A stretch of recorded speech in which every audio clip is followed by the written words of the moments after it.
ready for it. And I just wanted to see whether she'd be able to get anything at all, anything would resonate off the wall. But you could see he then really pushed because he had no support of the wall. So when there's support of the wall, they can kind of lean on it a bit. Some of the grandmasters said you should never do. They didn't like haunches in on the wall for that reason. But it's just, in a way, it's just a form of, you know, exactly, getting the first steps, getting the horse understanding.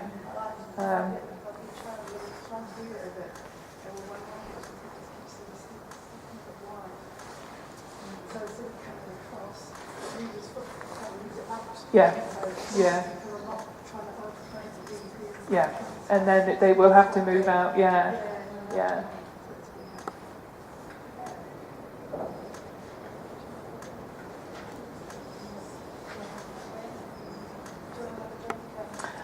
Yes, please. I think that was my cup there, but I don't actually think I think it's gone cold, thank you. I forgot to drink it. But thank you, that'd be lovely.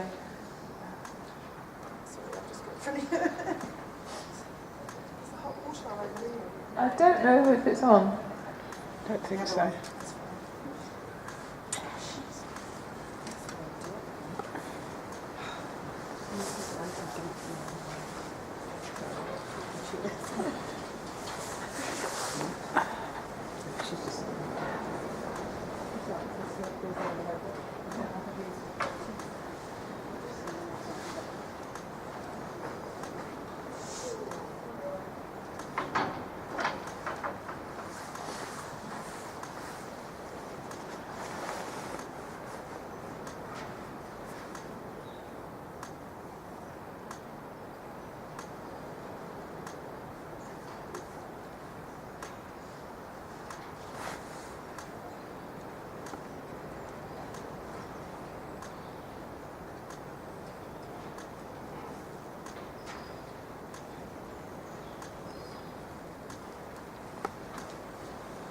How's Daisy feeling this morning then, Liz? Well, she's quite full of herself just because she's not on me in. Yeah. It's like, oh, I've got all this energy. Yeah. But she's eating now, drinking, so Oh, that's good. she's a lot better than she was. So. Yeah, that's good. And this morning, what would you like to explore? I'd like to look at lunging. Yeah, So okay. I've not done much lunging with her. Okay. Because when she first came, she was so Yep. bad. And you passed the grade 2 lunging with B, didn't you? Yeah. Okay. I'm not sure the word pass, but it's more like straight. Well, no. I mean, There was a lot to learn from still. Whether it's 1 point above or 1 point below, there's still a lot to learn. Yeah. Never ending. Okay, well this will be interesting to see. And then after that, I'm open to any suggestions because she's so new to me. Yeah. So anything you think will help her, that I can do with her is a benefit really. Okay. That sounds a plan. She really is sweet, isn't she? A little face.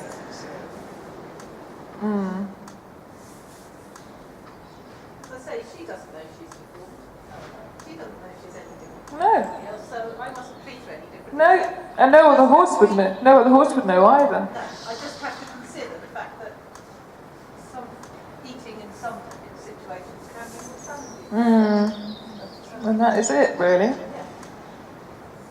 Was she homebred or where did she? She was, she's had a pretty rotten past really. She was bred by a guy who used her mother as a super breeder. Right. And so the mother was malnourished. Right. She was carrying her. She had I don't know how many foals in a row. And then this one was malnourished when she was born. And the people who own her, she's with me lifetime known. Right, I don't think that. The people who got her, they bought the house, and the guy took his mare and foals away. Didn't want this one. Left it behind. Oh. And then she was sent somewhere. Oh. She started Dickless. Yeah. And was so challenging that we actually stopped today. So she's amazing that she's such a forgiving force. Yeah. All she's been through. Exactly. Well, it does. They're just amazing creatures, anyway, aren't they? Really, what they put up with, amazing. Just let them do what she wants to do.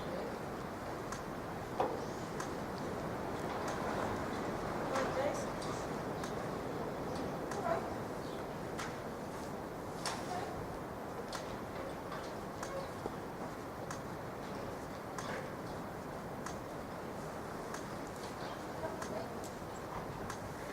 How's your other little pony doing? Ella? Yeah. I haven't done much with her. Time, really. I had space of doing it. But she's really sweet. She's doing great. And she is one. Oh. I had a couple of weeks where I didn't have to Yeah. Now you got two.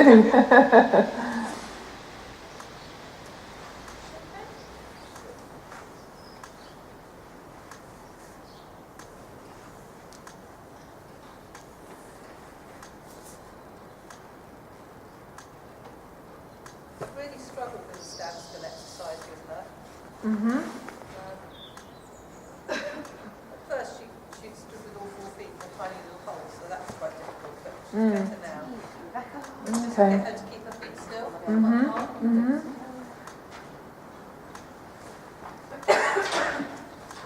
So that's probably me, but I don't know.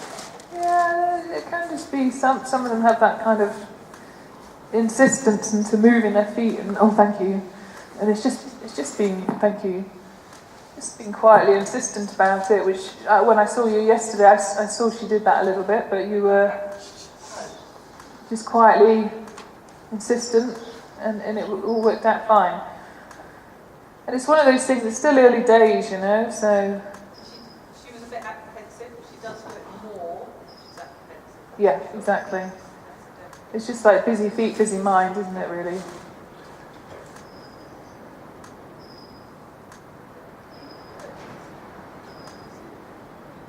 But it does look lovely.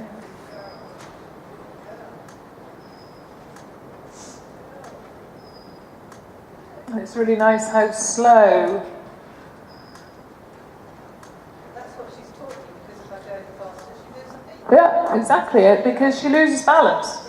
So it just shows you, this is probably one of the commonest things we see in evaluation lessons, is people whiz from side to side and the horse is just doing this on the shoulders, you know. But horses like Daisy, it's more apparent when she's losing balance because she moves her feet.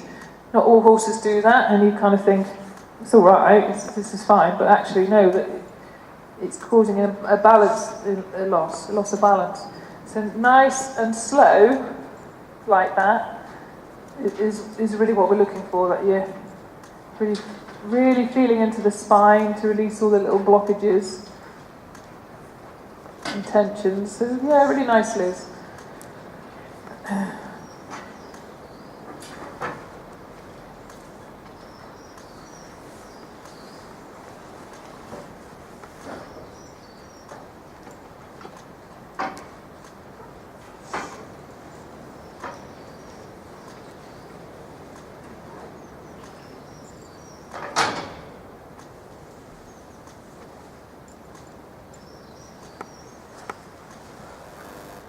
Yeah.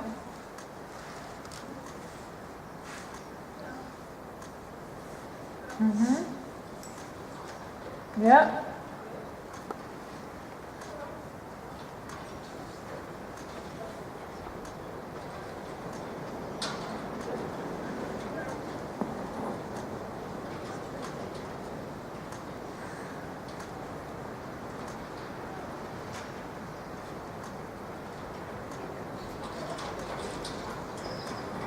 Yeah, you could also make the odd halt on the circle to see how on the spot she is.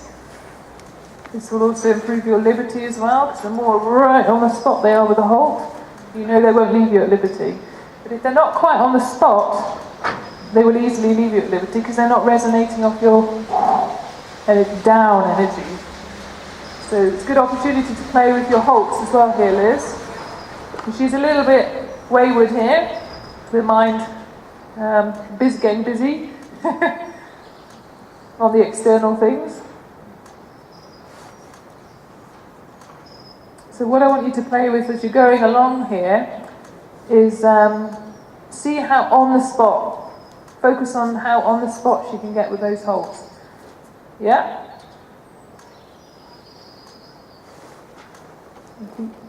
Keep going again, that she can try and stop a little bit more on the circle. So from here, it's difficult. So what I would also do, I can't remember whether we played this with a little bit with B, when you were at mine, when you asked for the halts, but also a little bit of backup. Yeah, I think we did. Yeah. Just reinforce the centre of mass, that she's... Sometimes I also find it very difficult to make an on-the-spot stop and also lift the head very much because the centre of mass is too far forward. So if you also play with a little backup and then forward, it's a bit of a lick and chew. It starts to help to improve keeping... Yeah, exactly. For them to keep their balance through the transitions.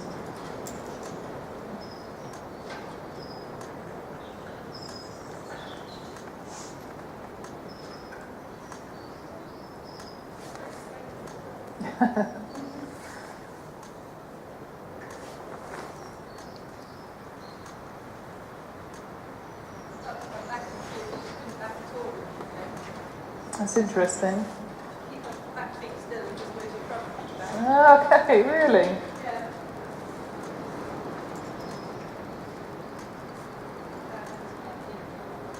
Oh, completely. Yeah, with the jaw like that. And then it all starts from, the crookedness starts from there. Yeah.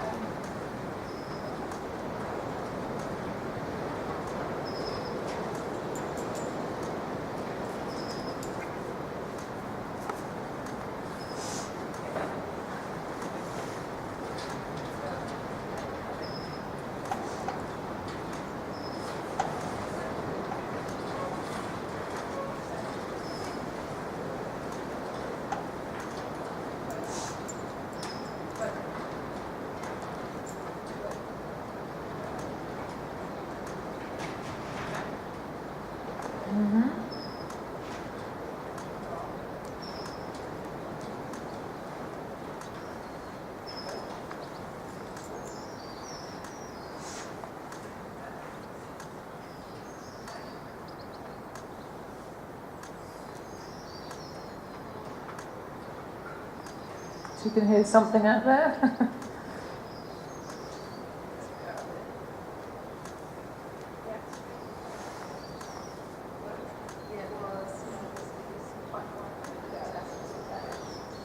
So also the other thing you can do, Liz, because she does tend to sort of drift out or disengage partially. So when she does that, just place her back out on the circle. Just go to her and then place her front feet back out on the direction of the circle again. Just so she understands that she's not to lean in on that inside shoulder,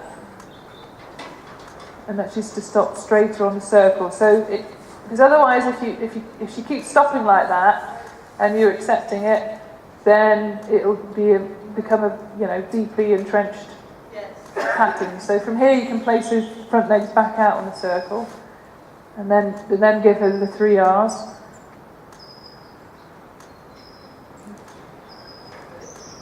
For whatever reason, you can see she finds that a little bit difficult, just because she's developed it a little bit of a pattern the other way.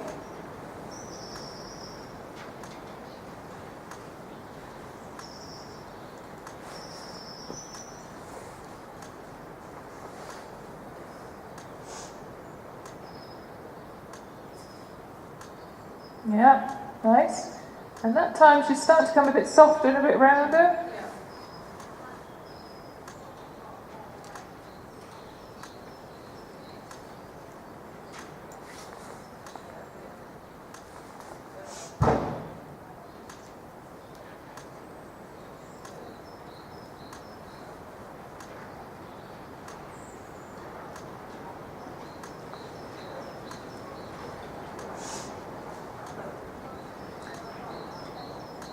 So the other thing I would also look at doing is to get the more on the spot response.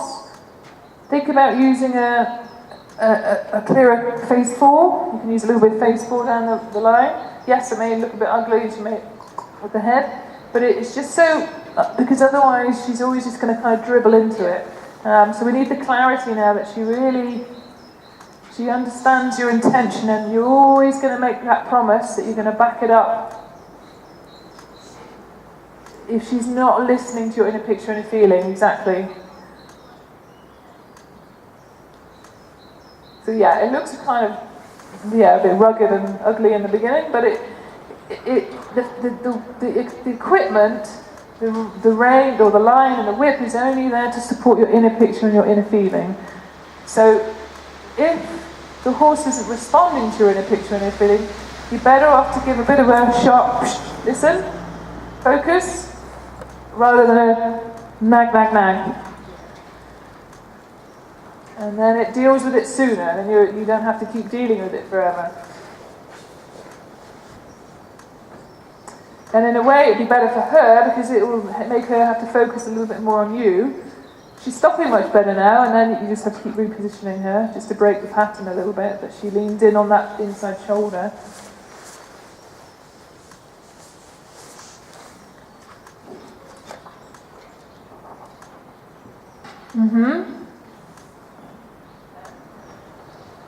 But when you have that real on-the-spot response from the halt, Liz, she'll really stay with you at liberty of the circle.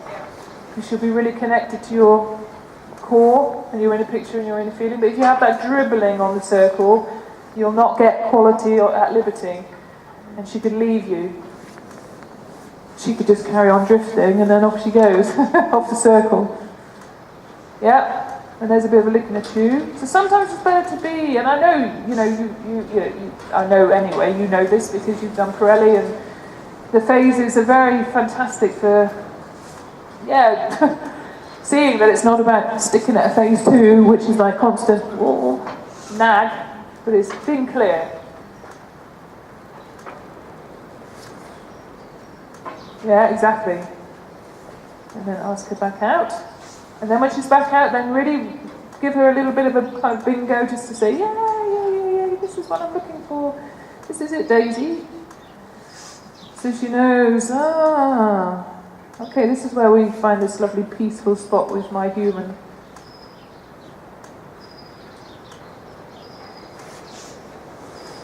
I love it when you really feel that the horse is thinking, yeah, me and my human. It's lovely.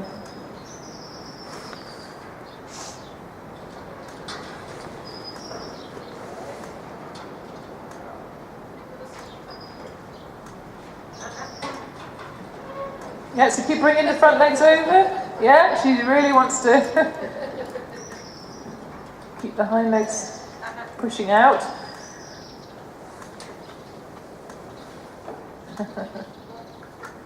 Yeah. No, don't argue with me. Yep. Exactly. Good. And then the release is on the point where you've got a little bit your message across. It's just to be clear. It's much nicer just to be clear than wishy-washy. Because the thing is, when we're a bit wishy-washy, it means that maybe after the 100th time they're still not doing, we can get angry. But it's better if you're clear, and then after that clear time, the next time or whatever, much quicker they'll start doing it. So you're much less at risk of getting frustrated or angry, which is not good. So let's just be clear in the first place, and be done with it. Exactly. And then she tips in again, so immediately, just so she gets the message here, because it's a little bit of a habit, isn't it, Liz? Is this something she does at home as well? I've not really done much. That's right. Okay. It's just interesting. It's just what it is. Well, I don't know. She said, "We're trying to use two rats." Have a whiskey this morning, Carol. Yes, I've checked your mother. Behind in, I'm all That's twice. Yeah, a lot more on the spot. We've just got to deal with this sort of disengaging now. But it's quite nice when I do a different element with her, do it with the instructions, because then you can stamp out those. Yeah, right from the beginning. Exactly. Yeah.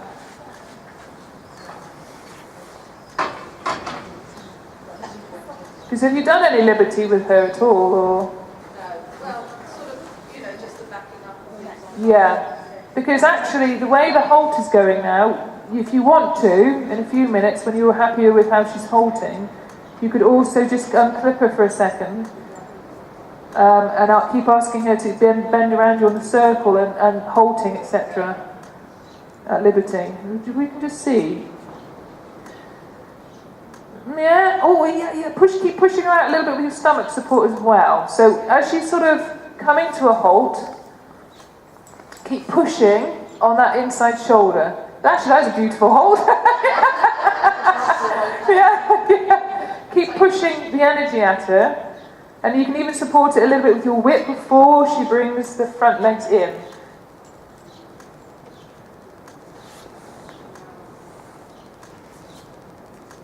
Yeah, keep pushing the shoulders out.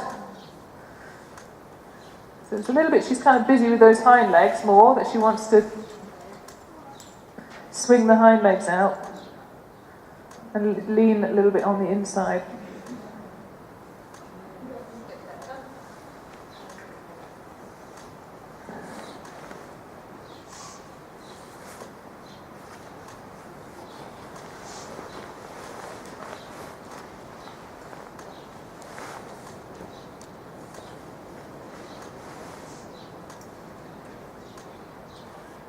Yeah.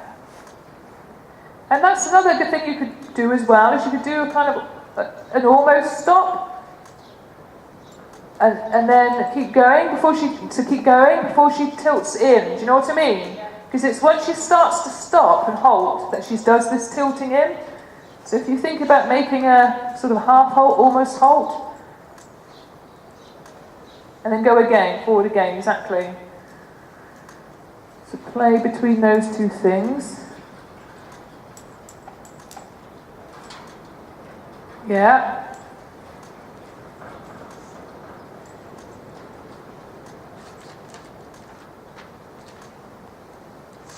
So again, you might need a little bit of a, if you're going to ask for a full halt, you might need a little bit more phase 4, just so she's not dribbling into it, because you wouldn't be able to,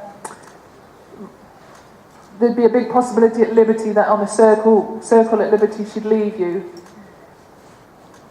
Yeah, and then she's a little bit straighter on the circle, so yeah, I know she jolts her head up and whatnot, but it's a bit clearer.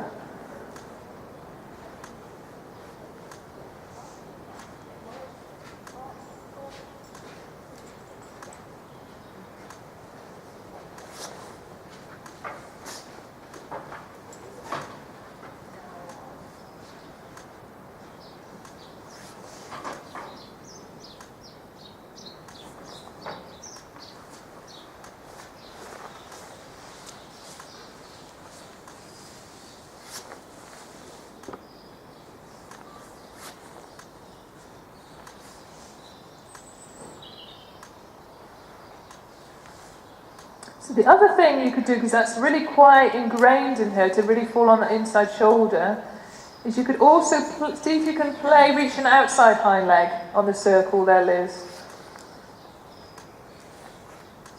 Because she really wants to avoid bending those hind legs, and that's her kind of get out of jail card by swinging them out, can you see, on the circle? So she does avoid using them. So it'd just be interesting to see whether she can bring the outside hind leg in on the circle, because this will be the antidote to her swinging the hind legs out. I love it, Liz. And stop there. Yeah, not the yeah, exactly. Stop. Perfect. Do you see how that could be will be an antidote to that? Always finding how you can solve the problem. Yes, exactly. It's been amazing because it's finding what will work. Exactly. Because for her, it's not just that she's falling on the inside shoulder, but it's much more what she's doing with the hind legs. She's really swinging them out. So having that little bit of that haunches in. So I would play with that a bit now. So she gets the idea that actually on the circle, she can halt with the hind legs more under her. Look, there we go. There's the tendency. It's just a bit of a pattern, you know. Interesting. And it's really interesting for all of us, because Liz and Daisy, you know, they're a new combination, but already what they're doing is fantastic. They're using the exercises to help correct some crookedness in the horse's body. You know, she's just trying to avoid putting weight on that left hind leg. So when they're putting it out away from their body, they keep it straight. Because if you look at her hind legs, they are very straight. Very straight. So she's a horse that could do with a lot of bending in her hind legs. Like this type of work will really help her. So she's having to put weight on the hind leg. Yeah, good.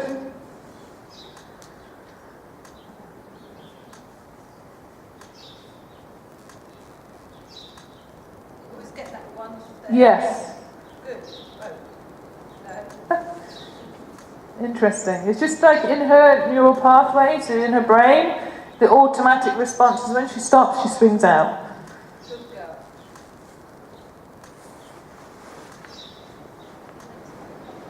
I think it is quite common because it's an avoidance of bending the hind legs. They stop and bring their shoulders in. In- Asking her to bring her haunches in instead. Yeah, it's a little bit combination that she leans in on the inside shoulder, but it's more with Daisy that she's swinging her hind legs out. As she's controlling where it is. Yeah, she's asking for haunches in on the circle.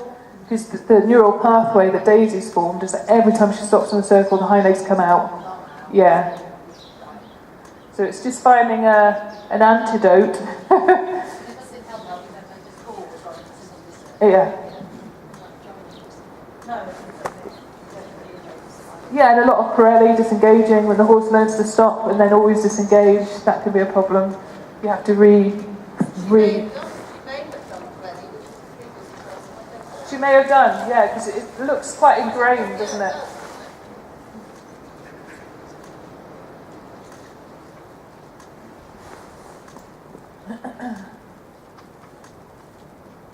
Okay, yeah, there we go. Those are the tendencies. It's just creating a new neural pathway because it's like learning to drive. When you learn to drive, you have to look at where all the gears are, and oh my God, everything's So now she has to really think about it, what she's doing. But if you keep repeating it, it just becomes second nature. We finished about 10 to. I don't know. Had Elaine taught her that? Yeah, Elaine. Yeah, because she makes it look so easy. Yes.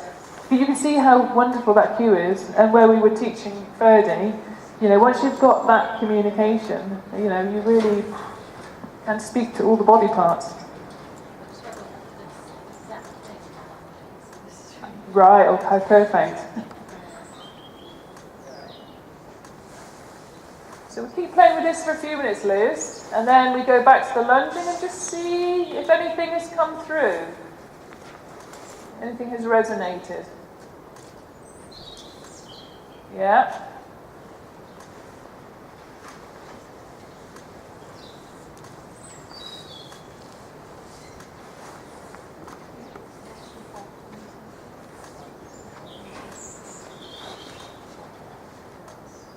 Yes. What a difference now. Yeah. And now she's much more with you and starting to ask you questions. Yes, she is looking a little bit to the outside, but she's not so impressed about what's going on out there anymore.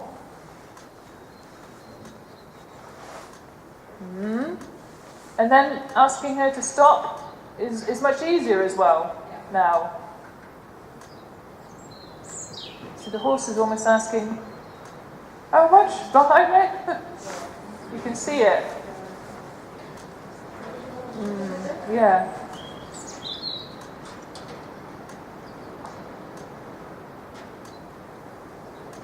Can you see that inner peace coming in the horse now? The softness and the, oh, I'm liking this. You're communicating to my body parts. Horses love that. When they know you can speak to their body parts like that, they really, really love that, because that puts you up massively in their opinion. Because they're like, Christ, you know where I'm putting my leg, and you actually want me to put it there?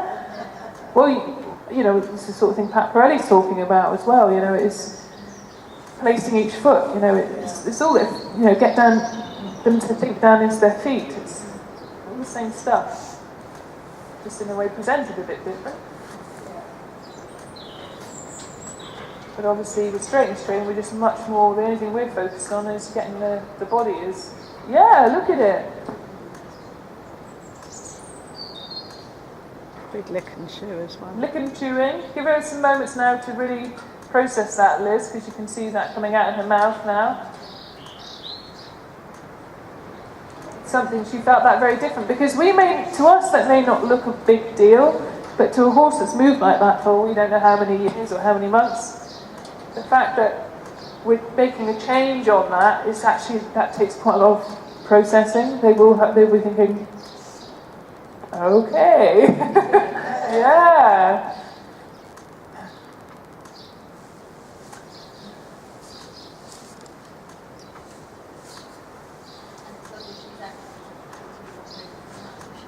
Exactly, because she's really deep in the processing, you can see it.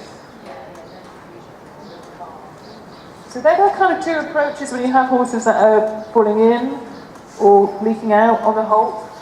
You can either reposition the shoulders, sometimes that works pretty well. For her it wasn't, because it was more that the hindquarters were leaking out. So that's why Liz is addressing the outside hind leg.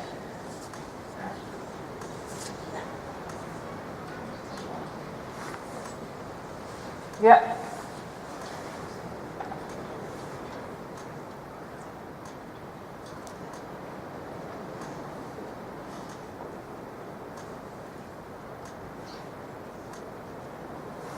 Yeah? Do you see what I mean? It's a neural pathway. She's doing it without even realising she's doing it. She's not doing it to be annoying. It's just in her brain as a neural pathway. It's like a motorway. So, because the brain has that many neurons fired up and down that line, the body's just doing it automatically. And good training is about forming good new neural pathways. Breaking the old bad habits. Yeah, and we've got them too. Exactly. Exactly. And give her a little moment to process that, because you can see this horse is really thinking. I have to really think about that, because, difficult. So interesting.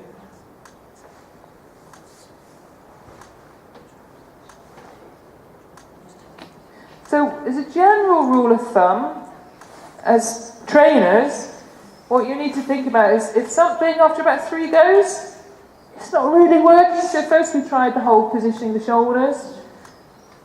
Yeah, 3 goes, not really working.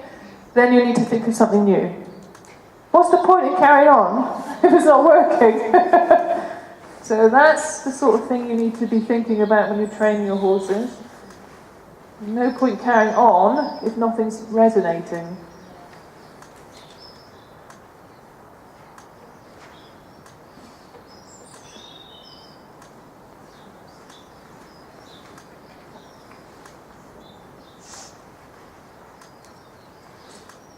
And sometimes, you know, it can be difficult to make that judgment, because sometimes the things that are coming through are very tiny, like you saw with Ferdy.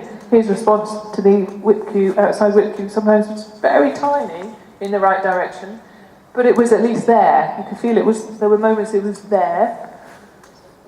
Exactly.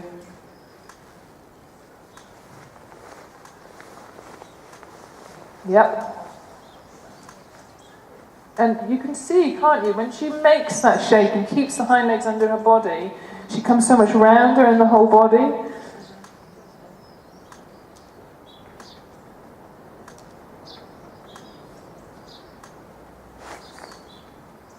Yeah, and now you need so little.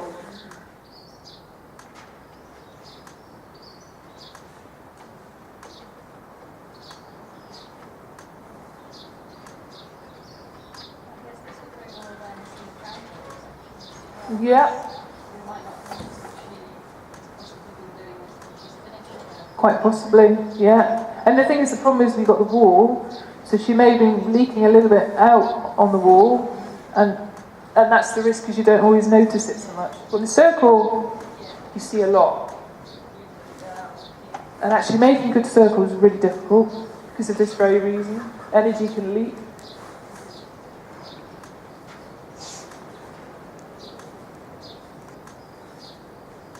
But there's been quite a few lessons I've had with Marika. I never leave the circle. I'm not allowed to leave the circle. Come on. Okay. And that's just how it is. But you can make so many discoveries on the circle, my God.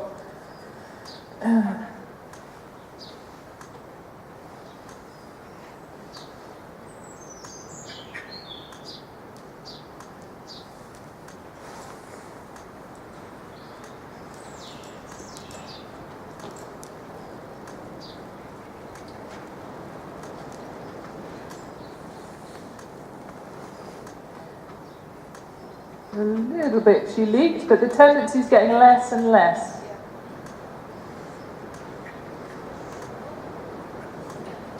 So then once you feel she's getting more consistent with that outside hind leg, then you can start being again more on the spot if she's a little bit leaking, dribbling into the transition. So we have as many balls juggling as possible. So it's difficult because you're focusing on the front end and then hind end now. So you need your eyes to kind of go in those directions. That would be quite handy. Yeah.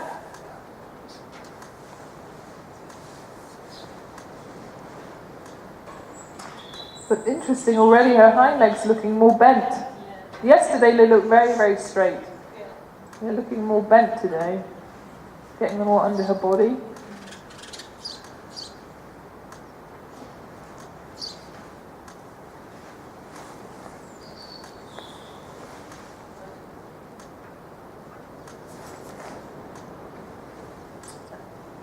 The other interesting thing I can see is when she does swing out, she gets a little bit emotional. Yeah. The head comes up and she's... Because a lot of the reason for that as well is when they swing out, then all the weight is going on the shoulders. So the centre of mass is coming into the shoulders and then the emotions come up. Whereas when you keep her hind leg stepping under, she's able to keep the weight back more effectively.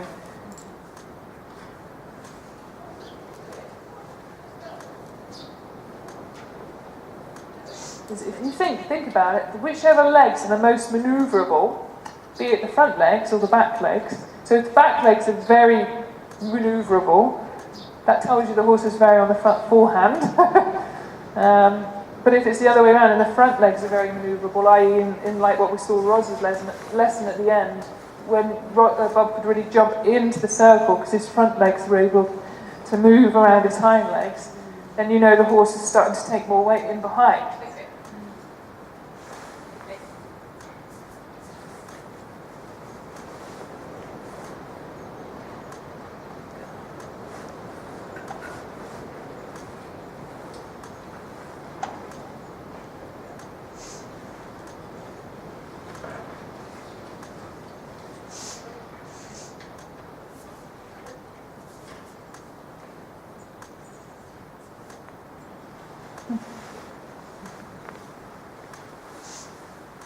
That ended up in a very lovely square hole, though.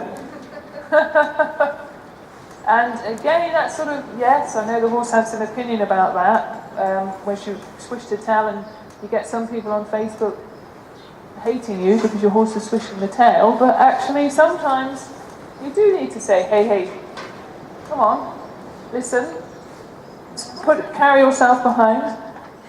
Pardon? Of course they do. It's their feedback.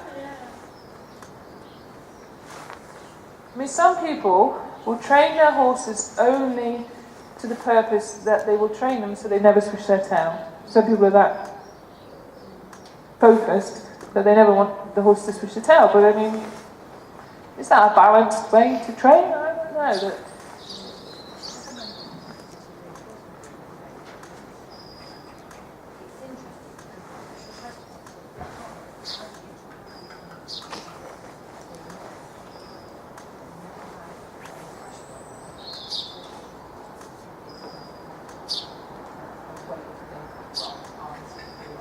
Mm. Mm.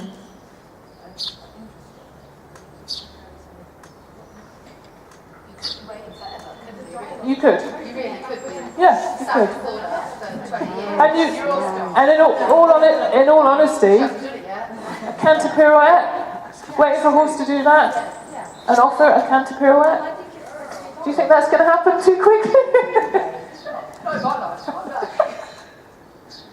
I mean, don't get me wrong, there may be some trainers that can do it, but that's only if they've probably done it the normal way first. And they know what it should feel like, they know what the timing should be like. Exactly. But then, people that think, oh, I like positive reinforcement, they think they can do it too that way, but no.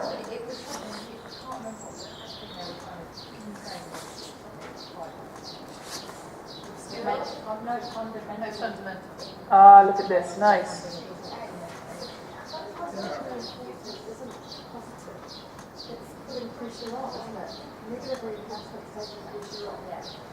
That time she was the front feet.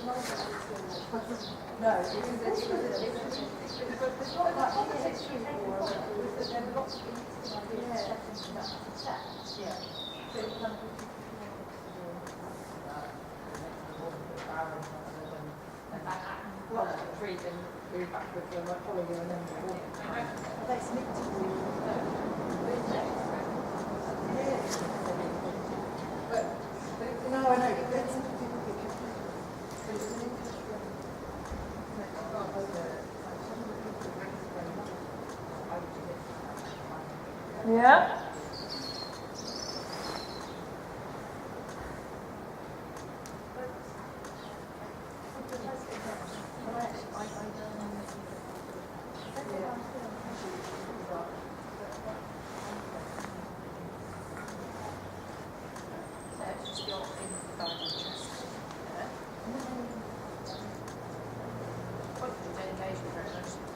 Your algorithm, my darling.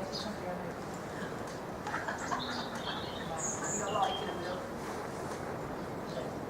Yeah, so take care that she's leaping a little bit there again, Liz. It's not as bad, but it's still slightly there. So it's getting better all the time. The weird non-racial yellow hand.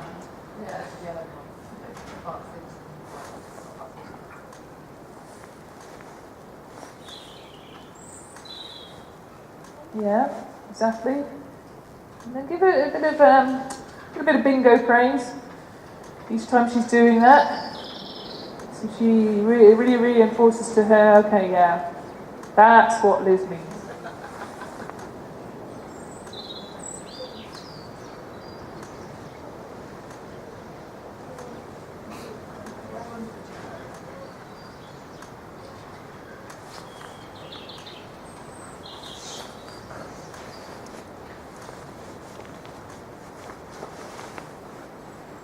Yeah, exactly. And then, even though she didn't move her feet then, she leaned her hips a little bit.